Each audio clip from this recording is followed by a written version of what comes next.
Boa noite. Boa noite, Marcos. Boa noite, Dr. Christian Ribeiro. Muito obrigada. Muito obrigada por ter aceitado o nosso convite e estar aqui conosco numa sexta-feira, né? Assim como o Marcos costuma falar, né? Sexta-feira, né, Marcos? Sexta-feira. Sexta-feira. Muito obrigada a todos vocês que estão assistindo. Meu nome é Janaína. O Micromeio tem esse projeto para a gente divulgar assuntos relacionados à microbiologia, trazer os profissionais mais próximos de vocês. Então, aproveitem a live, perguntem, tragam questões, façam comentários. E eu vou passar a palavra para o Marcos. Boa noite, doutor Christian. Boa noite, Janaína. Boa noite a todo mundo aqui. As 13 mil pessoas que em algum momento se inscreveram na nossa página lá no Instagram. A gente agradece vocês. Quem não estiver vendo agora online, vai ver depois no YouTube. Mandem suas perguntas aqui no comentário, que o Christian vai estar aqui até a próxima 1h30 para responder tudo o que vocês sempre queriam saber sobre Pseudomonas. Então, isso aí. mais um assunto bem legal, né, juntando esse foco de resistência bacteriana, que depois agora voltou a tomar, né Jana? O assunto de jornal, de entrevistas e tudo. Quem entra aí na internet está vendo que voltou a ser assunto a resistência bacteriana.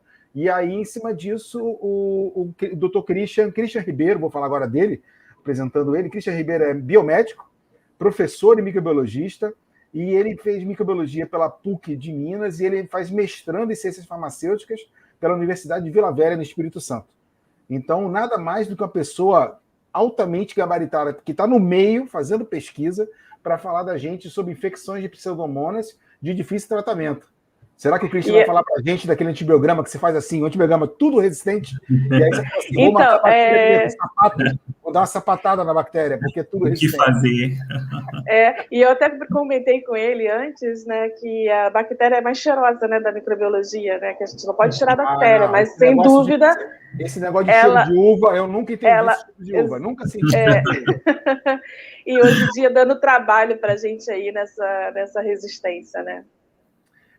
Gente, antes que eu esqueça, quem quiser o certificado dessa live, até segunda-feira, você entra lá no Instagram, coloca seu nome e seu e-mail, que a gente vai mandar para vocês por e-mail o certificado dessa live hoje de sexta-feira, tá bom? Bom, doutor Christian, a live é toda sua, nessa próxima hora do mundo maravilhoso das pseudomonas. Perfeito, Verdade. Gente. Primeiramente, eu gostaria de agradecer aos idealizadores do Micromeio. Então, eu já participo aí de várias lives de vocês, acho um programa sensacional, né, um projeto sensacional, que tende a divulgar a microbiologia. Então, eu falo muito, né, quem gosta de microbiologia gosta muito. Então, a gente tem duas vertentes ali, aqueles que gostam muito e aqueles que odeiam, né, passam longe. Microbiologia é igual a sushi. Exatamente. Ou você ama ou você odeia, não tem meio termo. E a gente sabe, né, que a microbiologia ela é bem ampla, né? Então a gente tem a parte ambiental, a parte clínica, a parte veterinária que vem crescendo muito. Então é sempre bom falar de microbiologia, né? Então, como vocês já apresentaram, inclusive eu vou colocar aqui a apresentação para falar um pouquinho, né, de mim. Então, deixa eu só voltar aqui no início.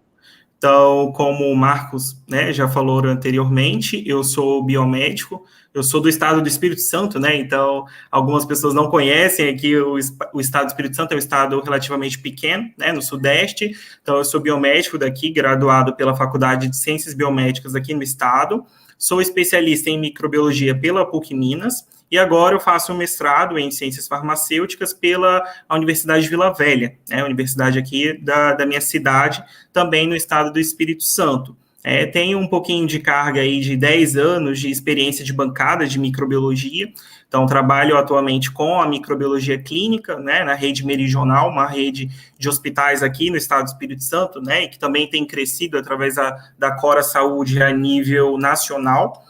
e também faço parte como professor universitário do grupo Multivix, né? Então, eu leciono as disciplinas de microbiologia e imunologia para os cursos de biomedicina, farmácia, fisioterapia, enfermagem. Então, é um assunto que a gente gosta bastante de falar. Quando o Marcos falou aí 1h30, me assustei. Achei que seria mais, aí 3, 4, 5 horas, porque quem gosta, a gente vai. Dentro da sala de aula, a gente vai falando de microbiologia. Não tem problema, não. A gente vai até a meia-noite. Eu vou pegar aqui só, dá licença, vou pegar o meu suco de Saccharomyces aqui e a gente continua, não tem problema, não. E vamos lá. Então, gente, dando início, né, como nós falamos, a ideia principal é a gente falar um pouquinho sobre a Pseudomonas aeruginosa, principalmente. Então, a gente já sabe, né, que dentro do grupo das Pseudomonas a gente tem diversas Pseudomonas, mas frequentemente a gente isola mais a aeruginosa. Então, o momento histórico aí, ela foi relatada a primeira vez, né, por cientista Jersi em 1882, e o que chamou muita atenção foi a sua coloração.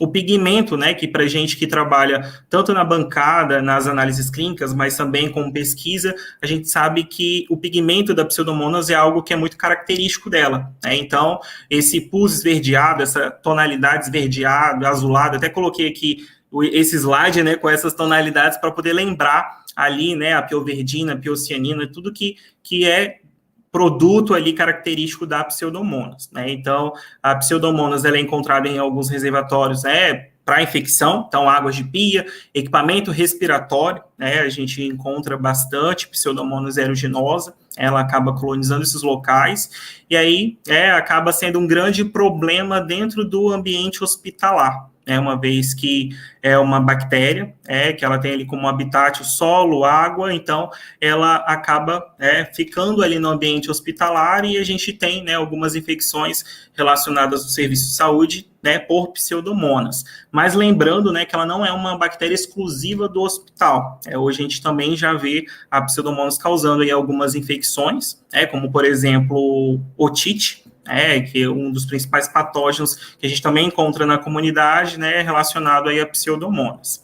Tem uma predileção maior, né, em acometer os hospedeiros imunocomprometidos, então aquele paciente que está na UTI, utilizando ali diversos antibióticos, tem alguns dispositivos, que acaba sendo ali as portas de infecção, então isso também propicia, o desenvolvimento das IRAs. E aqui, como eu coloquei, né, a história do respirador acaba sendo um dos principais agentes relacionados à PAV, que é a pneumonia associada à ventilação mecânica. Então, quem não conhece, os pacientes que basicamente estão entubados, né, que necessitam ali do respirador, eles também têm uma propensão maior em desenvolver a infecção por Pseudomonas aeruginosa. E aí o que traz a gente hoje a falar um pouco de Pseudomonas, né, é que nesses últimos anos a gente tem grandes relatos, né, da ocorrência no aumento da ocorrência de resistência relacionado aos antimicrobianos, né. Então, hoje a Pseudomonas, ela é considerada, né, uma das principais bactérias multiresistentes, né, e que traz aí grandes problemas associados a isso. Então, eu coloquei aqui algumas características, para a gente poder relembrar o grupo aí das Pseudomonas. Então, ela é considerada um bacilo gram-negativo, do grupo dos não fermentadores, né? Então, ela tem uma via diferente, que não é a fermentação de glicose, né, no seu processo bioquímico. Ela é oxidase positiva, tem o odor característico, né, que a Janaína até citou. Então, não é indicado, mas lá na hora, lá na bancada, a gente sabe que o odor característico da Pseudomonas, o cheiro adocicado, né, a literatura até traz como odor característico a uva, né, então isso é um ponto ali para identificação da Pseudomonas, né, que remete ali a gente pensar que possivelmente aquele material biológico que foi cultivado, né, cresça a Pseudomonas aeruginosa. Os pigmentos, igual eu citei anteriormente, né, a piocianina, a pioverdina, que está presente, né, como uma característica da Pseudomonas, e as resistências intrínsecas também, que são pontos bem importantes, né, na identificação da Pseudomonas.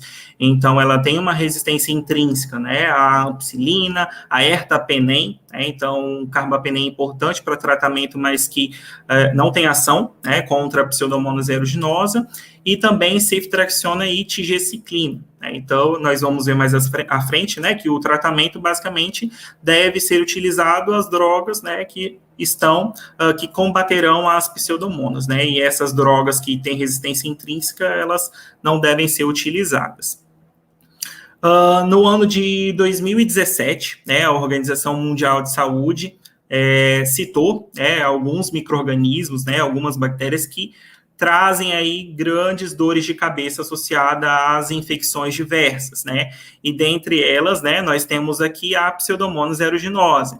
Então, obviamente, vocês já devem ter ouvido falar, né, no momento anterior, mas ela está aqui na prioridade 1, né, no grupo de bactérias que trazem infecções críticas, né, como o Acinetobacter e as enterobactérias produtoras de carbapenemase também. Então, por isso a importância, né, dos estudos, né, e da gente ficar atento aí às infecções associadas a pseudomonas. E aí, né, durante a pandemia, né, quem estava lá na linha de frente, na bancada de microbiologia, viu a grande incidência, né, de infecções relacionadas a esse grupo, que é o grupo crítico, né, então ali, principalmente os pacientes que eram submetidos, né, à ventilação mecânica, os pacientes graves de COVID, eles acabavam desenvolvendo uma co-infecção bacteriana associado ali ao ventilador, né? Então, em meados ali da pandemia, né, em setembro de 2021, a OMS se pronunciou, né, com a nota técnica que dizia ali a importância do monitoramento, né, da avaliação da presença de carbapenemases nas pseudomonas, né? Então, no Paraná, foi encontrado ali pseudomonas coproduzindo, né, 2 tipos diferentes de carbapenemase, né? Então, produção de serino-carbapenemase, no caso das KPCs,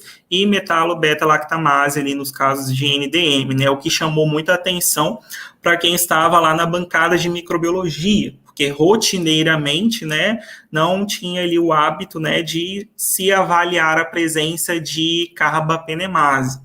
Então, ali foi o start principal, né, colocou ali a pulga atrás da orelha do microbiologista para poder pensar, né, nas pesquisas associadas à produção de carbapenemase pela pseudomonas, né. Então, a gente tem alguns métodos que são preconizados pelo BRCast, né. Então, o BRCast traz o MSIM, que é um método bem importante para a detecção de produção, né, de carbapenemase, mas que na pseudomonas a gente vê ali na prática que a gente, né, às vezes tem alguns casos inconclusivos, né, não seria o melhor método para poder chegar nessas identificações. E a gente tem também, né, o glucarba, surgiu os métodos imunocromatográficos, né, dentre eles, né, a escolha é uma melhor escolha para poder fazer a detecção dessas carbapenemases e também a sua diferenciação, né, seja serino, seja metalo, mas que é muito importante para a condução do tratamento.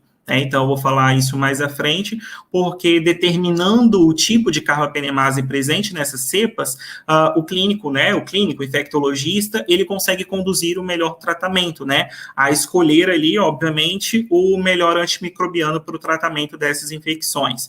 Então, foi muito importante esse comunicado da Anvisa para poder reforçar a vigilância laboratorial, né, dessas infecções causadas pela Pseudomonas aeruginosa, a fim de monitorar e classificar epidemiologicamente, né, as carbapenemases aí no Brasil. E, a partir de então, né, adotar algumas medidas de prevenção e controle de disseminação, o que também foi muito complicado, né, no momento de pandemia. Então, a gente viu um caos aí informado, né, no Brasil inteiro, onde a gente tinha escassez de profissional de saúde, né, espaços que foram elaborados para poder conduzir os casos de Covid, né, e, obviamente, isso contribuiu muito para o aumento, né, da disseminação dessas bactérias multiresistentes dentro do serviço de saúde e, obviamente, né, aumentar os índices relacionados às infecções, né, às IRAs. Então, deixa eu colocar aqui o próximo. Então, falando um pouquinho de mecanismos de resistência, como eu citei, então, para quem conhece ou já ouviu falar um pouquinho sobre a Pseudomonas, né, ela não só agora, né, mas ela sempre traz ali alguns desafios para o tratamento, por conta dos diversos mecanismos de resistência, né, que ela possui. Então, a gente tem ali como, por exemplo, as carbapenemases, que eu já citei, né, principalmente serino, metalo, mas que também, né, podem aparecer algumas outras, como, por exemplo, a KCD. E aí a gente tem, né, a KPC, a OXA, né, tanto a OXA 23, a OXA 40, 58, e as metalos, né, como o NDM, a INP, VIN, a SPM, GIN, então temos diversas carbapenemases, mas que, às vezes, na bancada a gente não consegue fazer essa detecção. Inclusive, dos meus projetos aí do mestrado é, de fato, classificar, né, a presença das carbapenemases evidentes nas cepas de Pseudomonas aqui no estado do Espírito Santo. Mais à frente eu vou mostrar um mapa, né, nacional, e acaba que a gente não tem informações aqui do estado, e aí evidenciando, né, o aumento dessas Pseudomonas multiresistentes no meu dia a dia, falei, opa, eu vou precisar, né, começar a congelar, começar a guardar essas cepas, porque eu preciso, né, ter ali um parâmetro, né, a nível epidemiológico, de qual carbapenemase que a gente tem ali, né, que está causando aí essas grandes infecções, né, por essa bactéria multiresistente. Então, né, esse é o mapa de um estudo, né, que foi realizado pelo Laboratório Alerta da Unifesp. Inclusive, a gente tem uma parceria lá no mestrado com a Unifesp, né, para poder fazer o sequenciamento dessas cepas bacterianas. E aí, no Brasil inteiro, a gente vê, né, de uma forma bem diversificada, a presença de carbapenemase aí nas pseudomonas, né, prevalecendo aí principalmente serino-carbapenemase, as KPCs, mas que também tem sido muito frequente, né, as metalocarbapenemase.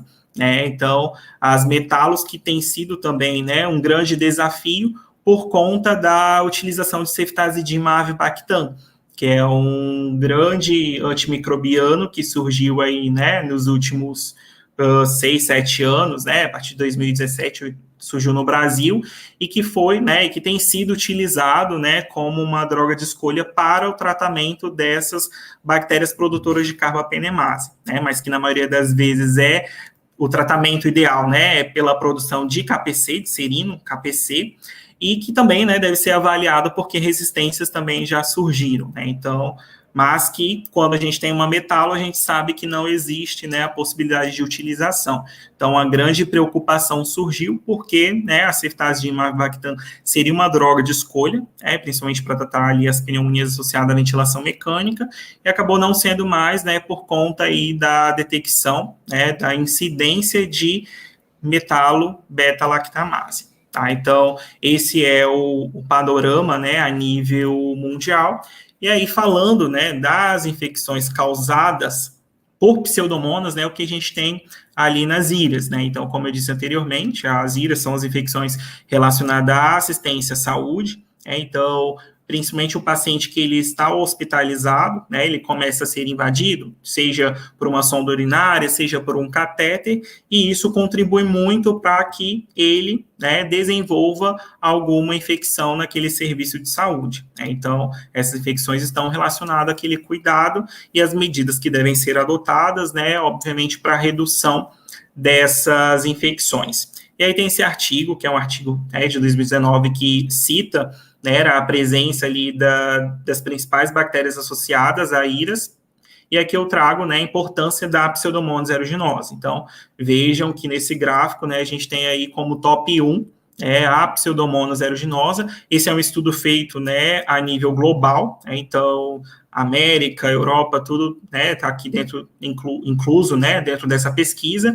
A gente acaba sendo até um pouco assustador, porque a gente ouve falar muito de Acinetobacter baumannii, né, causando essas infecções pulmonares associadas à ventilação mecânica, e nesse estudo pontua ali, né, como um dos principais problemas, né, como bactéria que traz ali uma resistência maior às pseudomonas. Né? Então, a gente vê a grande importância, né, de conduzir as pesquisas, mediante as pseudomonas multidrogas resistentes, e também a importância do diagnóstico. Então, a gente que também está na bancada ali de microbiologia, eu trago também a importância, de executar os melhores métodos, de estar atento às investigações, dessas pseudomonas multidrogas resistentes. Então, a gente fala, das dificuldades de tratamento por conta dos mecanismos de resistência. Então, eu citei lá atrás, que a maior preocupação da Pseudomonas, basicamente, é por conta dos seus mecanismos de resistência e fatores de virulência. Então, é uma bactéria que tem um tropismo maior em causar biofilme, ela já tem uma resistência ampliada no que a gente diz a resistência intrínseca, e também a gente traz aí algumas dificuldades, associada ao tratamento, então, como, por exemplo, mutação espontânea, alta carga bacteriana, formação de biofilme, alteração de porina, hiperprodução de AMP-C, bomba de fluxo, alteração de PPB, então, tudo isso, contribui para que dificulte o tratamento dessas infecções causadas ali pelas Pseudomonas aeruginosa. E aí, falando um pouquinho lá da nossa rotina, da microbiologia. Então, como eu disse anteriormente, a Pseudomonas um bacilo gram-negativo, então, a gente consegue cultivar ela no meio não seletivo, como, por exemplo, o H-sangue, mas também uma com que ela tem um bom crescimento. E, de fato, para identificação, a gente pode utilizar métodos manuais, com o exemplo que eu dei da oxidase, mas a automação é muito importante para fazer a diferenciação das espécies.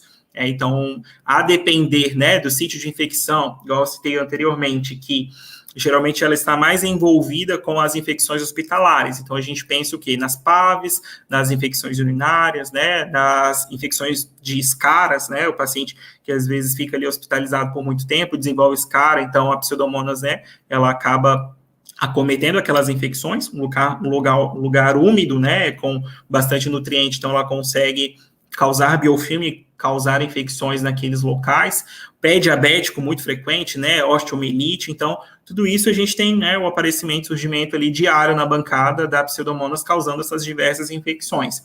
E aí, como eu falei, não só dentro do ambiente hospitalar, mas também na comunidade a gente tem a Pseudomonas causando otite externa, pós-operatório, infecções cirúrgicas, isques, a gente tem presença de Pseudomonas também causando infecção. E aí, dentro da bancada lá da microbiologia, a gente faz o cultivo, conforme a padronização utilizada em cada laboratório. E aí, que entra os grandes desafios, da cultura, porque a gente vê bastante colônias heterogêneas, até coloquei essa imagem aqui que mostra bastante, então a gente tem aqui duas cepas bacterianas visivelmente diferentes de Pseudomonas, uma colônia menor, uma colônia maior, então isso também traz a informação para que a gente fique atento no teste de sensibilidade, então no antibiograma, tem alguns artigos que recomendam que esse antibiograma ele seja realizado pelo método manual, discodifusão ou teste epsilométrico, a tira gradiente, por conta da expressão genética desses genes de resistência, que podem ser expressados em até 24 horas. Então, quando a gente deixa ali, aquela placa de Petri, com os antibióticos, impregnados, durante esse período, a gente consegue fazer uma leitura melhor, e classificar o antibiograma de uma melhor forma, como sensível, intermediário, resistente. Então, alguns artigos e algumas pessoas, que estudam microbiologia pontuaram muito essa importância, porque às vezes na rotina, a gente tem lá a automação e acaba seguindo, com os testes de sensibilidade pela automação. E aí já foram pontuados alguns erros, que podem ser erros graves e impactar, no tratamento inadequado. Então, eu deixo esse alerta, Claro que os métodos automatizados, eles têm se aprimorado, no passar do tempo, mas que é muito importante, fazer uma validação e avaliar como que tem sido, o desempenho aí do método que vocês utilizam na bancada de vocês. Então, recentemente, também vem surgindo novas tecnologias para esse diagnóstico. Então, além do método convencional, né, o cultivo em meio de culturas, a gente tem também esses métodos moleculares, como o FilmArray, o FIRE, ali da bioMérieux, onde faz a detecção, né, dos genes ali das bactérias. E o que é muito importante, né, que o FilmArray, a gente tem ali o PCR pronto, né, um multiplex pronto em 40, 60 minutos, né. Então, eu trouxe aqui um exemplo desse painel pulmonar, que faz a detecção ali de diversos micro-organismos, né, não só bactérias, mas também ele faz a detecção de alguns vírus, e também algumas bactérias atípicas, como Legionella, Mycoplasma. Então, ele é bem amplo, também consegue fazer uma detecção de coro-infecção. Então, às vezes, a gente via lá na COVID que já tinha uma infecção viral pelo SARS-CoV, mas que também já poderia, o paciente estar desencadeando ali uma pneumonia bacteriana. Então, é bem importante que ele já consegue fazer essa detecção e que também tem ali, a detecção das carbapenemases, e aqui no caso de estáfilo também tem a detecção de resistente à meticilina. Então, é muito importante, o serviço. A gente sabe que essa não é a realidade de muitos, atualmente, por conta do alto custo que até o momento a gente tem aí com a biologia molecular, porém isso vem melhorando aí a cada ano, pela grande utilização. Então, conforme a gente começa a utilizar, tem grandes laboratórios, grandes hospitais utilizando, obviamente o custo disso começa a melhorar e possibilita que novos serviços também consigam adquirir ali a plataforma. E também tem a grande questão dos convênios, que está no impasse aí para autorização, mas que a gente sabe que o futuro, acaba sendo, a biologia molecular por conta do tempo hábil que a gente necessita, principalmente ali para aqueles pacientes críticos. Então, pensando no paciente UTI, paciente grave, a gente esperar ali 1, 2, 3 dias para liberar uma cultura com antibiograma, a gente sabe que esse tempo, pode ser crucial ali para o tratamento adequado das diversas infecções. Então, eu chego aqui no tratamento, então, eu falo que é muito importante nós, como microbiologistas, também saber sobre tratamento, porque às vezes a gente fica tão habituado ali na bancada e às vezes não se atenta, lá na outra ponta, Então, aqui no serviço a gente tem um trabalho legal de stewardship envolvendo, toda a equipe de enfermagem, fisioterapia, então uma equipe multidisciplinar, que a resposta final, o resultado final ali é o manejo adequado ali da patologia dos nossos pacientes. Então, quando a gente faz essa junção, a gente sai da bancada também para estar lá na ponta, é bem importante porque a expertise de um microbiologista, pode auxiliar bastante ali no tratamento adequado das infecções. Principalmente aí falando de bactérias, o tratamento das infecções bacterianas. Então, eu coloco aqui como algumas drogas, de escolha para o tratamento, das infecções por Pseudomonas aeruginosa, a depender, obviamente, quando possível, do resgate ali do isolamento do patógeno, em alguma cultura. E aí vai depender muito do antibiograma. Mas a gente tem aqui alguns grupos, de antimicrobianos, como as penicilinas, que a gente tem a piperacilina tazobactam. Nas cefalosporinas, a gente tem ceftazidima, cefepima. Nos carbapenêmicos, o meropenem e penem, nos monobactâmicos, astrionam, e surgiu, aí nos últimos anos, o ceftalozane e tazobactam, que tem sido uma das principais drogas de escolha para o tratamento, e aí, a depender também da multiresistente que produz uma carbapenemase, no caso de serinocarbapenemase, a gente tem também, a ceftazidima avibactam, que também entra, a depender do sítio de infecção, como uma droga muito boa ali para o tratamento dessas infecções.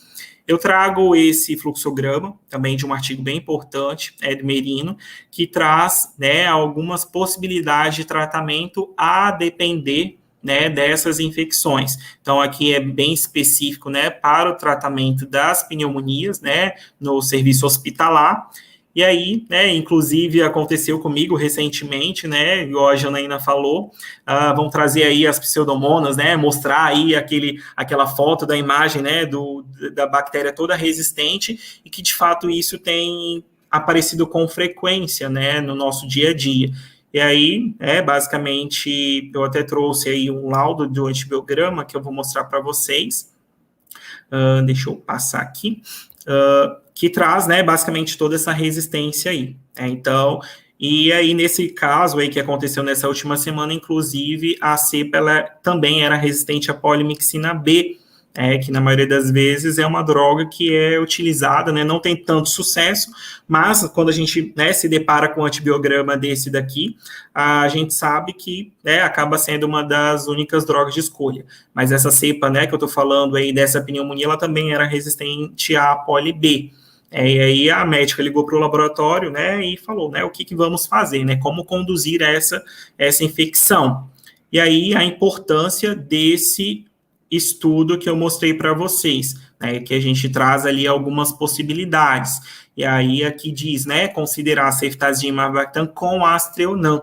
Então, tem alguns trabalhos, né, que traz aí a possibilidade da junção, né, das duas drogas, na verdade, a avibactam com a Astreonam, mas que, né, não tem como fazer essa separação.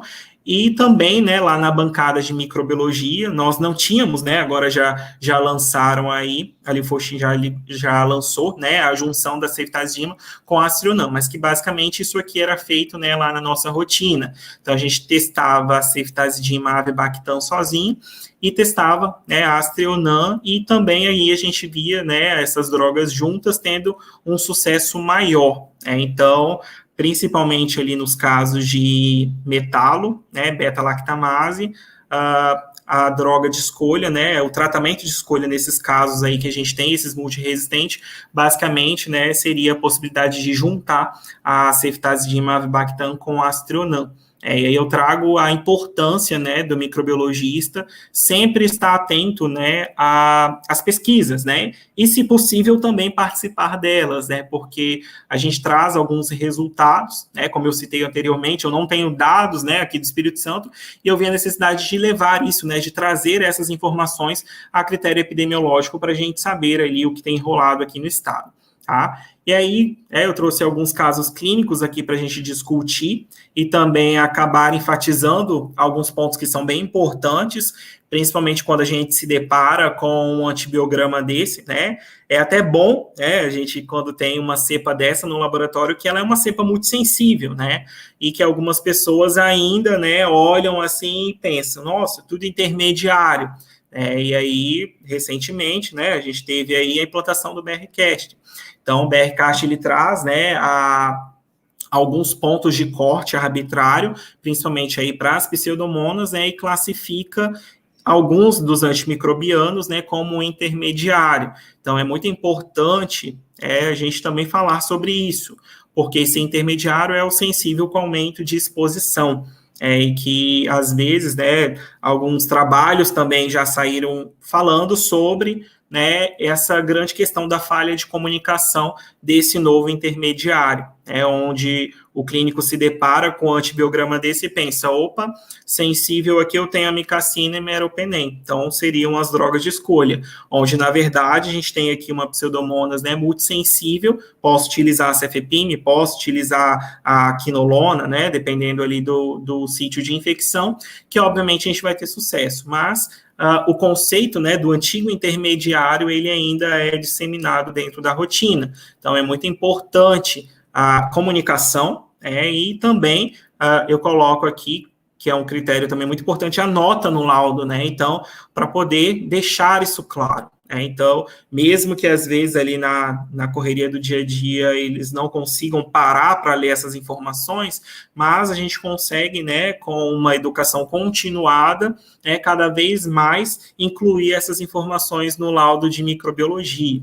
Então, a gente sabe que o sensível, né, aumentando a exposição, ele deve ter um olhar diferenciado, né, porque vai mudar ali a dose padrão, então vai aumentar o tempo de exposição, vai aumentar a quantidade do antimicrobiano utilizado, então é bem importante, né, chamar a atenção. Inclusive, essa semana a gente estava numa visita multidisciplinar e a gente teve um caso, né, que o paciente ele tinha aí uma infecção urinária por uma Pseudomonas multissensível, estava com cefepime, e aí saiu o laudo, ele olhou, não, intermediário, cefepime, ok. Só que aí, né, a gente parou, opa, volta aí uma informação, lembrando que é o sensível com aumento de exposição.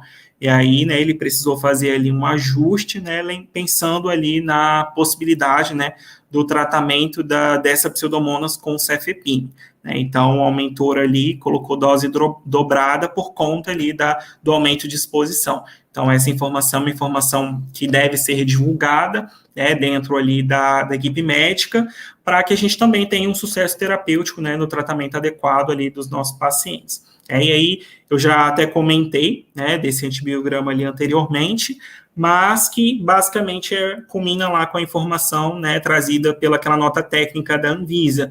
Então, essa paciente é uma paciente que ela deu entrada no nosso serviço, ela teve uma providência com produção de NDM, e aí, com alguns dias, né, ela desenvolveu novas infecções de corrente sanguínea, infecção urinária, por uma Pseudomonas produzindo, né, NDM. E aí, obviamente, né, a gente fez ali os testes, né, lá do sinergismo, que eu comentei, da ceftazidime de ivermectin com aztreonam, mas não obtivemos sucesso, e aí a única droga de escolha durante um período, né, foi a Poli-B, na verdade, para tratar a infecção urinária, né, eles priorizam a Poli-E, porque tem um mecanismo melhor de atuação ali no que se diz ao controle de infecção. Porém, a gente sabe que polimixina, né, por mais que foi resgatado aí de alguns anos, a gente não tem muito sucesso terapêutico, né, o que traz ali uma grande dificuldade, né, e esperanças aí com o aparecimento, né, o surgimento de novos antimicrobianos, mas que a gente sabe que não é a nossa realidade, né. Então, não temos antimicrobianos frequentemente sendo lançados.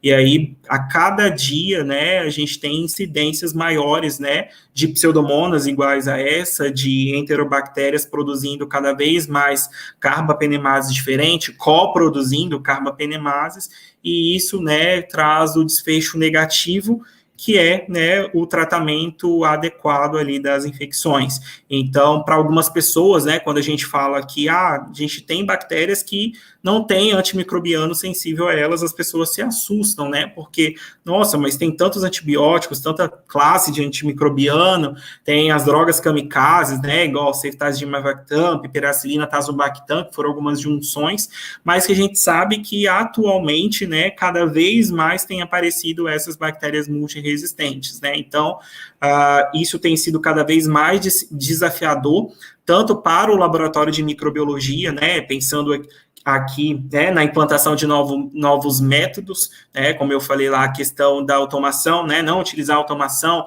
ou fazer uma validação mais minuciosa para poder validar o antibiograma, né, desses não fermentadores, o surgimento de microdiluição para Poli-B, igual foi preconizado ali pelo BRCast.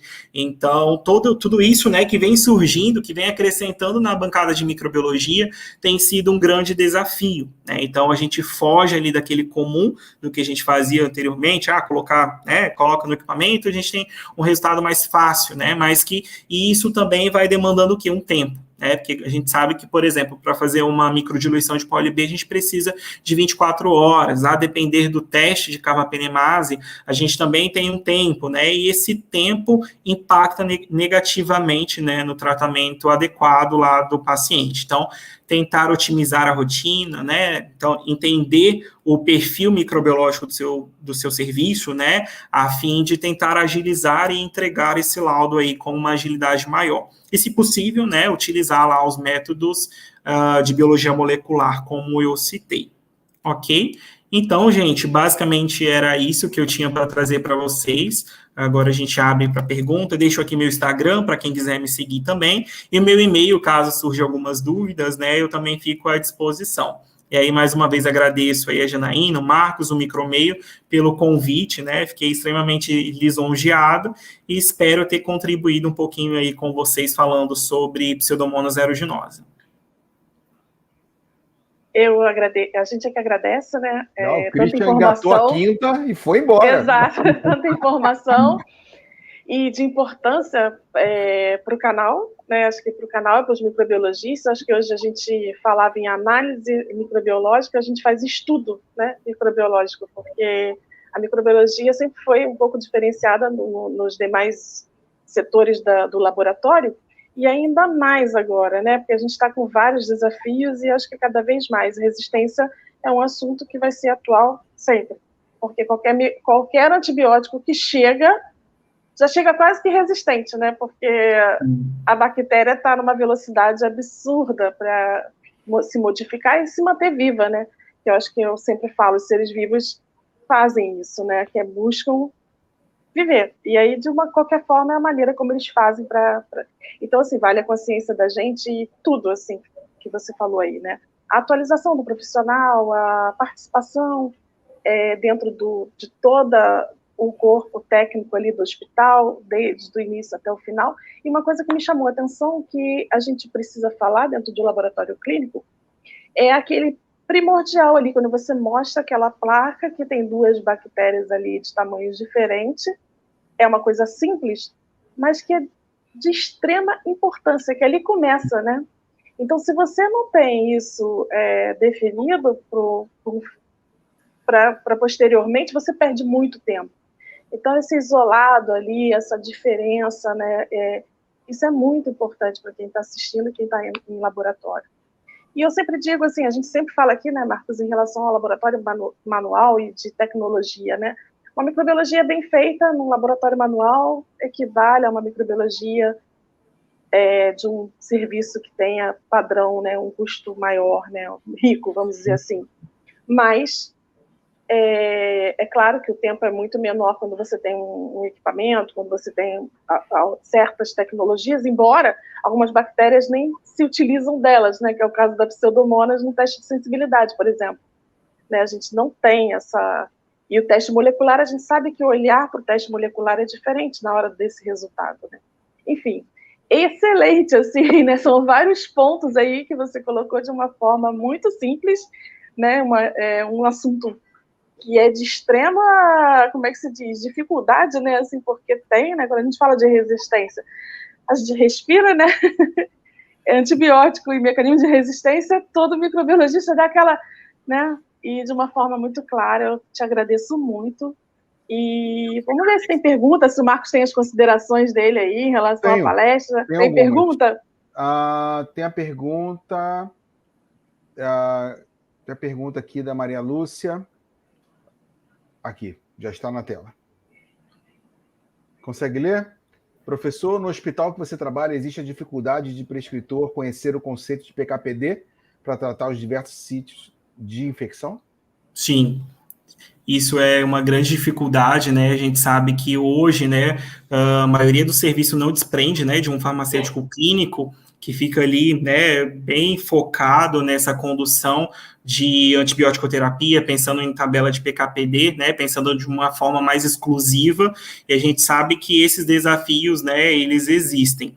Então, sim, a gente tem essa dificuldade no serviço, né, por conta de escassez de profissional, né? Então, a gente sabe que esse olhar, né, de uma equipe startup, né, ele vem surgindo cada vez mais, mas que a gente também sabe que o custo, né, ele deve ser pautado, né, a fim de dimensionar ali uma equipe adequada. Então acaba que todo mundo junto tenta fazer isso, né, para poder ter uma melhoria, mas que a depender, né, do nível de complexidade, a gente precisa de pessoas específicas para realizar, né, ter um olhar mais crítico ali pensando num tratamento mais exclusivo. Mas que a gente sabe que esse será o futuro, né, que a gente sabe cada vez mais, a gente precisa aprimorar, né, a terapia antimicrobiana para que a gente tenha sucesso, né, de uma forma melhor. É isso aí. Acho que dando um comentário aqui sobre o que o Christian falou, ele falou sobre vários conceitos, né? Ele falou sobre estudo, ele falou sobre stewardship, né? Que já não é palavra nova, a gente já está ouvindo isso há mais de 15 anos atrás. Ele falou de automação, né? A automação mal usada, isso eu sempre falei, isso eu falava quando eu trabalhava na área. A automação mal usada, ela é pior do que não usar. Verdade. Ou seja, Você pegar uma automação e liberar um laudo sem nenhuma análise ou criticidade, é melhor não liberar. Então, a automação ela não vai te ajudar se você não tem parâmetro para liberar. Né? Então, eu lembro, 10 anos atrás, quando a Anvisa soltou aquela portaria de automação, você não pode usar a colistina, nem a polimixina para não fermentador, porque você tem falso sensível. E o grande problema é esse, né? Na automação, é você ter o falso sensível, que aí o cara olha sem critério nenhum, tipo assim, opa, manda lá para o médico. E o que o Christian falou, né? Ainda hoje é tipo assim, não, acho que mudou muito o perfil, né? Mas ainda temos aquela, tipo assim, pega um antibiograma e o cara procura o S. Cadê o S? Achou o S, o cara manda bola. Ele manda para a farmácia e fala assim, me dá aqui, ó, S. E não é assim, né? Então a gente sabe que não é assim. Então acho que o exemplo do Christian aqui, ele está lá em Vitória, não é, a gente já falou isso aqui, né, Jane, em outras palestras que a gente já teve aqui, não é porque você não está lá em São Paulo, ou no Rio, ou no CDC, que você, tipo assim, eu não tenho ferramenta para trabalhar. Sim, você tem ferramenta. Você tem que estudar, você tem que pegar, e nem que você pegue, sei lá, o seu Kirby Bauer, você vai fazer o melhor Kirby Bauer que for possível. E você tem que ter critério. Sem critério, você libera qualquer coisa, né? Então, acho que a microbiologia, como a Jana já falou, de novo, a gente repete sempre isso aqui. O microbiologista, não que as outras áreas não estudem, mas o microbiologista é um ser humano que ele não vai parar de estudar nunca, né? Porque, como o próprio Christian falou, eu lembro, aí eu sempre volto nisso aí, há mais de 10 anos atrás, quando surgiram as streptograminas, né? E aí falaram assim, resolvemos o problema dos Staphylo aureus resistentes e dos enterococos, acabou tudo. Aí veio a streptogramina, fizeram todo aquele escarcéu de divulgação, o que aconteceu? Ninguém usa mais. Por quê? Porque todos os gram-positivos estavam resistentes. Então, aconteceu de novo nessas drogas que ele falou aí, eu participei, digamos assim, ativamente, né, na divulgação, nos nossos clientes, da divulgação dessas drogas, e ela é, como o Christian falou, ela é usável, desde que você tenha um critério de uso, né? E aquelas que vêm, né, isso não é, já está falando há 5 anos, quando começa a ver na tua apresentação, aparece ali, lá, já se fala de novo do cefiderocol. Cefiderocol já tomou assunto isso nos últimos, sei lá, né, Jana, 5 congressos de microbiologia, zilhões de palestrantes falando, de tipo assim, vai vir, mas não é a solução. Porque senão cai no mesmo barco da alfoquinopristina de 15 anos atrás, quando chegou assim, agora eu tenho a solução. Bota em cima de tudo. E não é assim. Né? O próprio cefiderocol, quando chegar no Brasil, né, ele vai vir com análise. Ele não vai resolver 100% dos casos. Assim como essas 2 drogas aí que você falou, essas associações aí, da Merck e da Pfizer, elas vão ser usadas numa grande parte dos casos, mas não todos. Por quê? Porque o microbiologista e o médico-terapeuta vai ter que fazer uma análise. Né? Uma coisa que sempre se falou, que é o escalonamento de terapia. Né? Então, eu começo com uma droga, no meio do tratamento, se eu vejo que aquela droga está pesada demais, ou eu posso usar outra, você muda. E a gente sabe, né, Christian, e existe isso dentro a Jana passou também muito tempo nisso, a gente sabe que o médico fazer escalonamento de terapia são poucos, de que muda o tratamento no meio. Geralmente ele começa com um caminhão, ele vai com o caminhão até o final. Sim. Ele não faz escalonamento. E aí, quando você tem uma reincidência desse paciente pela mesma bactéria, aquela bactéria que era intermediária ou sensível, ela já vem super resistente. E aí já era. O caminhão que você usou há 6 meses atrás, e aí você tem, né, o paciente imunodeprimido, mais de 90 anos, internado, cheio de problema, e você não vai usar aquilo que você usou 6 meses atrás. Vai ter que usar outra coisa. Né? Então, a gente sabe que existe todo um estudo em cima disso, então não é a mensagem que eu deixo aqui. E o Christian, sendo de Vitória, tipo assim, o Christian não está lá no CDC, ele não está lá na Holanda ou na Alemanha, ele está em Vitória e simplesmente você tem pessoas no Brasil excelentes. A gente já tem palestrante aqui de Belém, já tem palestrante aqui de Mato Grosso, ou seja, não é porque você não está na capital que eu não posso fazer uma microbiologia de excelência. Né?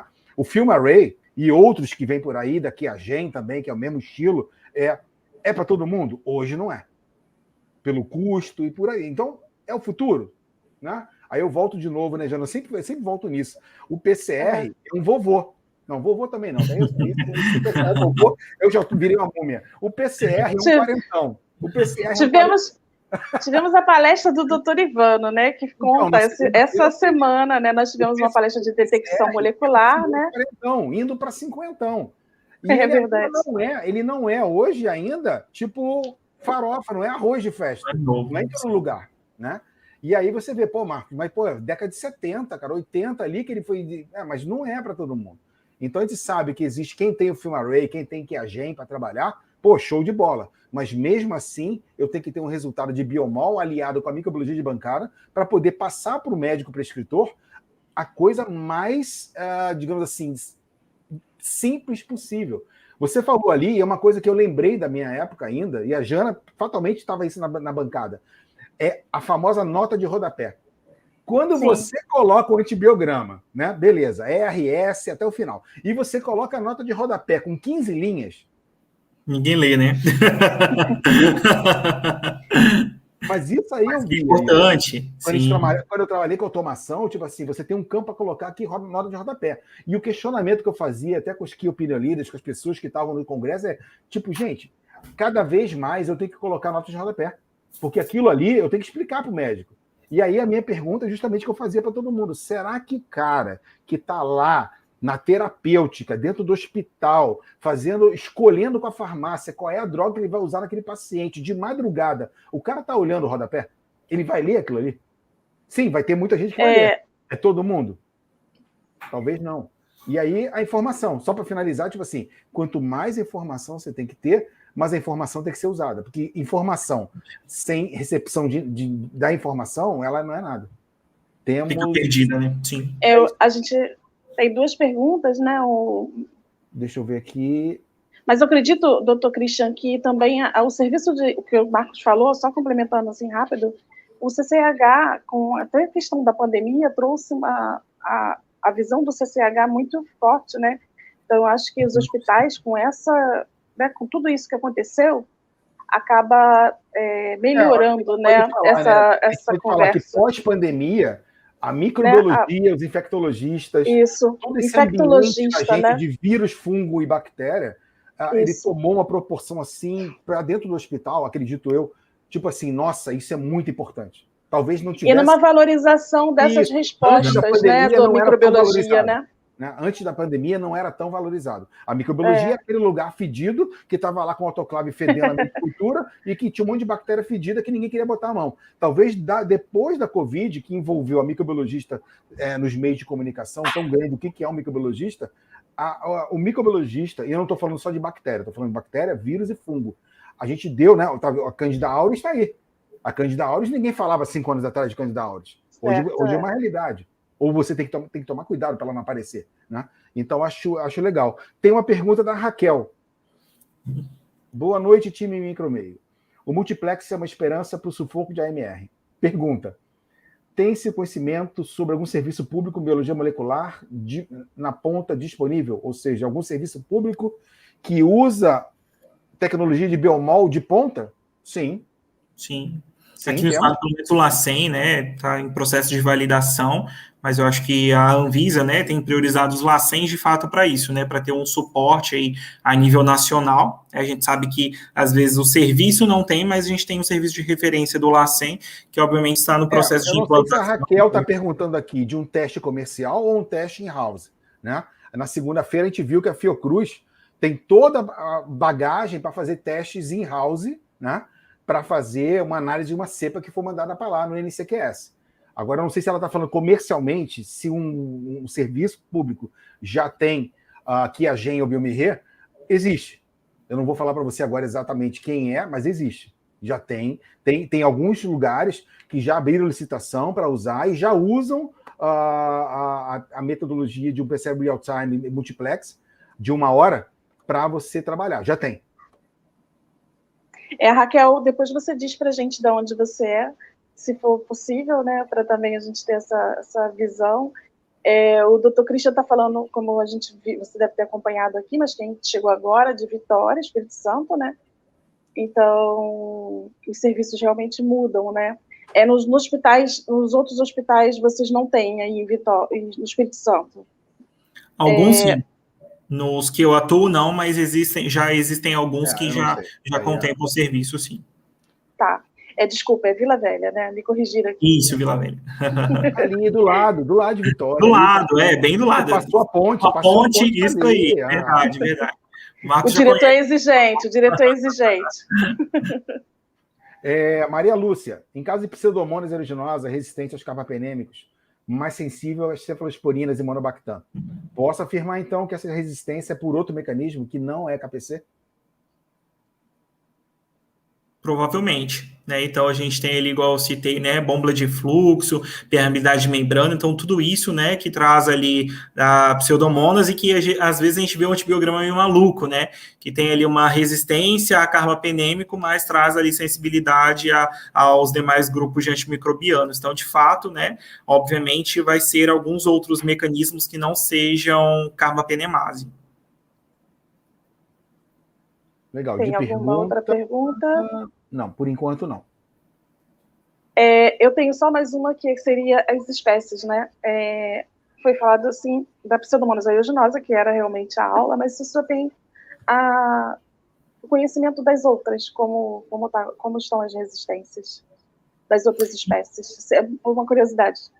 Sim, na bancada, né, no dia a dia é raro aparecer, mas aparece fluorescens, a pútida, mas que geralmente, assim, o índice é bem menor, né, e aí alguns trabalhos trazem, né, principalmente a pútida, como um patógeno importante no ambiente, né, então, pensando em biotecnologia, biorremediação, então a gente tem muito esse tipo de espécie, né, já lá no meio ambiente. Sim.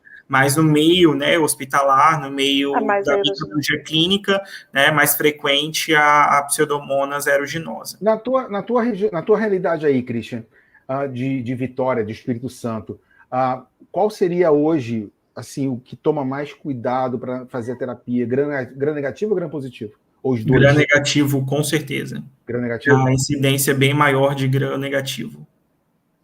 Interessante. A Raquel é de Brasília. Obrigada pela participação, Raquel. Asa Norte de Brasília. Raquel... Ela agradece, eu não tenho conhecimento hoje, né? Onde você tem o multiplex, o real-time já implementado, seja manual ou comercial. Mas acredito que uma busca rápida aqui no LinkedIn, a gente consegue resolver isso.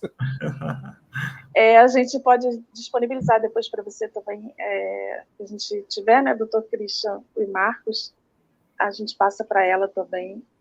Ótimo. Se tem alguma dificuldade, pode entrar em contato com a gente tenta verificar isso para você, Raquel. A gente vai finalizando, né, a live com muita dó. É um assunto que a gente fala, né, que microbiologista... Oi? Não, a gente vai a noite inteira, assim, se deixar. É um assunto que, para quem gosta, como o Christian falou, né? Nós estamos falando aqui de sushi. Nós estamos falando de sushi, quem gosta de sushi come a noite inteira. Então a gente vai até meia-noite aqui. A gente fica aqui, exato. Entendeu? A gente fica aqui e eu acho que é legal. Sabe o que é mais legal de tudo isso, Jana? Que eu estou pensando aqui agora, fosforelando aqui, meus ATPs aqui fosforelando. A gente tem mais um exemplo aqui do Christian, um cara novo, jovem, né? Comparado a mim. Comparado a Olha só. Comparado a mim, tá vendo? É a nova geração vindo aí. É bem legal te ver a geração minha, a geração que já mais velha da gente. Minha. Não mais velha que você. Aquela galera que você ia para o congresso e ficava assim, meu Deus, eu vou falar com o cara, aquele cara é Deus. É legal, mas você tem a nova geração de microbiologistas que está vindo aí, a geração de 30 e poucos anos e tal, de 20 e poucos anos ainda, que cada vez está mais novos, de tipo, falando a mesma coisa que a gente falava há 10 anos atrás, há 20 anos atrás. Então, acho que o futuro, né, Christian, você é o exemplo do futuro de microbiologia, de estar antenado com o que está acontecendo, de ir nos próximos congressos, e você já pega uma nova realidade. Eu sou da realidade, quando eu comecei a fazer micro, que a micro era praticamente igual Pasteur. Né? Era tipo, caramba, vamos lá de tubo e vamos mudar o tubo para bioquímica e... Placa de Petri e de vidro. Automação na era faculdade tipo... a gente ainda tem, a gente ainda ensina assim. Mas faz parte. É importante, sim, claro. Faz parte. Não adianta você... É aquilo que eu tive um professor que sempre falava, não adianta você pegar já e já entrar na automação. Porque se a automação quebrar, como é que você faz? O que fazer, né? Sim, claro. Né? Então... Isso serve para micro, para hemato, para imuno, para hormônio. Tipo assim, beleza, automação. Aperta o botão, vai embora. Mas se quebrar, como é que você faz? Né? Como é que você lê uma câmara de Neubauer? Né? Então, tipo, tem gente que nem sabe o que é uma câmara de Neubauer. E o que aconteceu muito na pandemia, né? Falta de insumo, principalmente. Sim. Pois é, então... Precisou sambar para poder fazer o negócio andar, né? Não pode parar. Eu retorno daquilo, tipo, eu tinha uma orientadora minha lá na Fiocruz que falava assim, olha, lê o Otto Bier, que é um livro muito antigo, muito, eu tenho um de relíquia, fica até guardado no saco plástico, para o fungo não comer. Mas é o livro de 1940 e poucos e tal, que você tem um monte de coisa que, tipo assim, como é que funciona o autoclave, como é que você faz bioquímica de micro-organismos, como é que funcionam umas coisas dela. Então, na verdade, é legal. Você tem um Vitek, um Michael Scrum, um Alcoa, um Film Array, bacana. Aí você pergunta para um microbiologista, né? Tipo assim, me escreve aqui no papelzinho, por favor, como é que funciona o indol? O que é indol? Faz aqui. O que é indol? Tipo, peraí, não, mas eu sou especialista aqui no... Perguntar para o equipamento aqui. Então faz parte isso. Você tem que ter a microbiologia básica para você ter uma microbiologia avançada, né? E todas aquelas metodologias, e posso falar para vocês, não é aqui o momento, mas tem mais metodologia vindo aí que não é biomol, tá? Já tem coisa nova, inclusive chegando no Brasil, onde você tem identificação de bactérias bem rápido, que não é baseada em biomol. Então tá vindo coisa nova. Então, a nossa área, ela tá uma área, assim, fervendo de novidades. Sim. Quando você vê alguma coisa na Europa, nos Estados Unidos... Né? O próprio micro-organismo está exigindo isso, é a questão da resistência, né? Acho que o mercado está exigindo isso, né? A gente está precisando... É sobrevivência, né? É sobrevivência, né? Sim. Acho que cada vez mais rápido, né? A gente ter ali o resultado, obviamente, impacta, né, no tratamento adequado. Então, e nossa sobrevivência, que o número de mortes é absurdo, né? O número de mortes em relação à resistência bacteriana, né? O óbito dentro dos hospitais. A gente tem estimativas, assim, altíssimas. Daqui a 2025. E 25 é agora, né? Daqui a 2 anos. Alguns artigos matemáticos falavam, né, do aumento de morte, ou principal causa de morte em 2050, né, mas isso foi antes da pandemia, então pode pensar aí que isso já traz ali 25, né, cada vez mais perto, né, da possibilidade de cada vez uma incidência maior de óbitos por conta de multiresistência. Resistência é um assunto que a gente sempre vai trazer aqui no Micromeio. Eu acho que é um assunto que é sempre atual. Né? Sempre atualização. O senhor está convidado a retornar já aqui para vir conversar com a gente, né, novamente. Muito obrigada por essa aula. Eu que agradeço vocês. Tem um conteúdo tão grande e tão resumido de uma forma que passou todos os recados, né? Então, assim... Eu tive que correr, porque eu falei, caramba, Não, maravilhosa a aula, maravilhosa, com todo o conteúdo, muitíssimo obrigada mesmo, muito obrigada. Eu acompanho alguns trabalhos do Christian, assim, vou chamar de Christian, olha eu, Christian Ribeiro, mas tem uns trabalhos bacanas, assim, muito parabéns. Tá bom? Eu que agradeço. Parabéns. A gente faz uma dinâmica aqui, eu vou aqui falar, o Marcos fala, e depois o canal fica todo seu para você convidar, para você publicar, para você falar qualquer coisa, deixar mensagem para o pessoal, tá bom? Aí você finaliza a live, doutor, tá bom? Pessoal, a gente hoje termina o nosso 18º Conversando no Micromeio. Obrigada, Maria Lúcia, obrigada, Raquel, que participou aqui com perguntas, obrigada a vocês que estão aqui assistindo a gente, que vão assistir. Acompanham a gente, em fevereiro a gente retorna com novas palestras. Todas as palestras desde segunda-feira ficaram gravadas, a gente só não teve na terça. Então, assim, confiram porque, assim, o conteúdo é de excelência, de todos que passaram por aqui, e gratuitamente vieram aqui dispor do seu tempo para apresentar para vocês uma aula, isso gasta tempo para fazer, e tiveram aqui conosco. Então, assim, eu só tenho a agradecer todos que passaram por aqui. Marcos, obrigada. Júlia não pôde estar presente hoje, mas os certificados serão enviados, vocês podem encaminhar para a gente até segunda-feira no Instagram, o e-mail e o nome, que a gente vai encaminhar o certificado da aula de hoje. E, mais uma vez, doutor Christian, muitíssimo obrigado, tá? O Micromeio o que o senhor precisar aí, o senhor já faz parte da equipe Micromeio, tá bom? Marcos. Boa noite, pessoal.